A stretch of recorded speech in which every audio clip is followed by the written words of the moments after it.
Good morning, my ravens. You can see me clear as day, and it's bright and shite outside. And that's not a good sign. That means I'm late. Yes, your girl's late. I had a rough night. Y'all already know. I'm a damn grandma. My body can't handle it. My body's not what it once was. Basically, it's the truth, man. I used to be able to do like 16-hour shifts and then function on 4 hours of sleep the next day, go to class 8 a.m. in the morning, and then do another like 12-hour shift or 10-hour shift. Crazy times. But that's just exhausting now that I think about it. Anyways, also I realized, guys, for those of you who watched my video from last night, I told you what not to do, but I didn't tell you what to do when I'm venting. So let me just give you a part 2, a sequel, okay?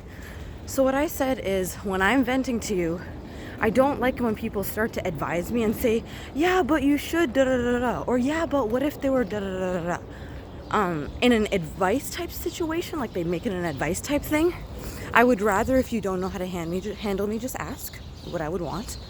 But the ideal way of handling me usually is approaching me with just empathy and understanding and trying to cool down the situation.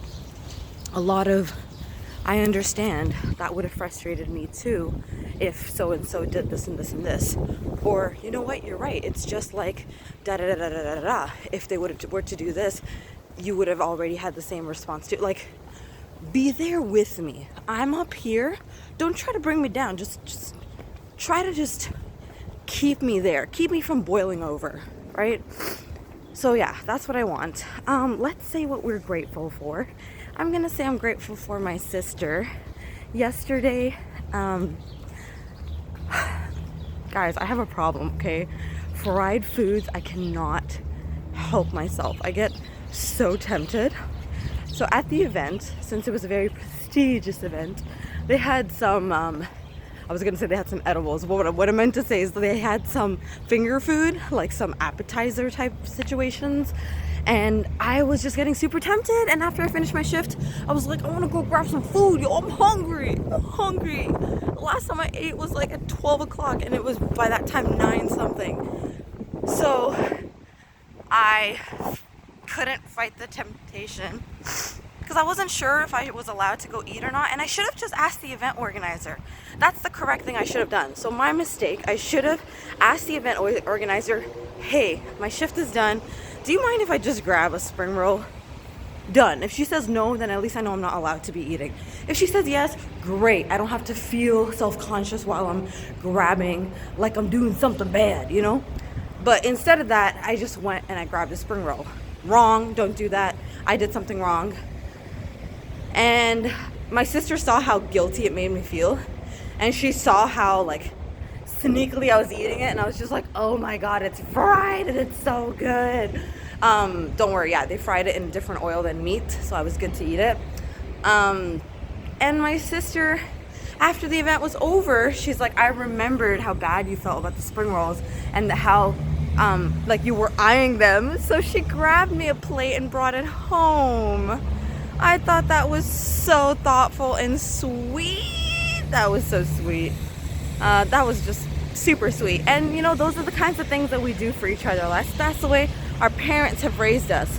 So we're the type of people that will go out, and if there are leftovers from either our meal or from like an event, and they're throwing it out, we'll be those people that'll be like, oh, do you mind if we like grab some of it to take it home to share with our family? And it's not that, oh my god, we can't get this food any other way, so we must take it from you. It's more like, hey, I was at this event, this is what I got to eat, and I would like to share that experience with you, even though you weren't able to be there physically. This is like a snippet of what I got to eat, and like, food brings people together. So we're those people. Or if at work people are giving out cookies, we usually save a little extra for the family, like just 1 or 2, and then we'll split it all between us. And I feel like this is really where parenting comes in, because I know it's difficult. Like, I'm not a parent, and I can only imagine how difficult it is to parent. But kudos to my parents for instilling that type of care and consideration for each other. Because yes, I think to a certain extent we're born with that, but then it was encouraged and fostered and nurtured and encouraged to grow by our parents. We saw our parents do that constantly. So then we started doing that, and now it's just become a thing, and we can't not do it. It's almost like we feel guilty when we don't do it. Or not guilty, but we feel bad, like, oh, I wish I could have done this for my family. I wish I could have done this for you guys. But yeah, that's what I'm grateful for. I'm grateful for my sister. It was very sweet of her. And for those of you watching, I hope you take some time out of your day to think about what you're grateful for. It could be something small, it could be something big. I haven't done my Stop, Drop, and Love for this week. I shall do it, God willing, tomorrow, because I am super late today, and I know I took so much time doing this video anyways, but I know exactly who it's gonna be, and I just gotta like make a mental note of what I gotta say, and tomorrow it will, God willing, happen. So I should see you guys tonight for some volleyball, and before that, hopefully, if I'm not like completely passed out and tired, I'll do a short stream, okay? Take care, my ravens, and have a beautiful, damn scrumptious Thursday. Take care, and Raven out.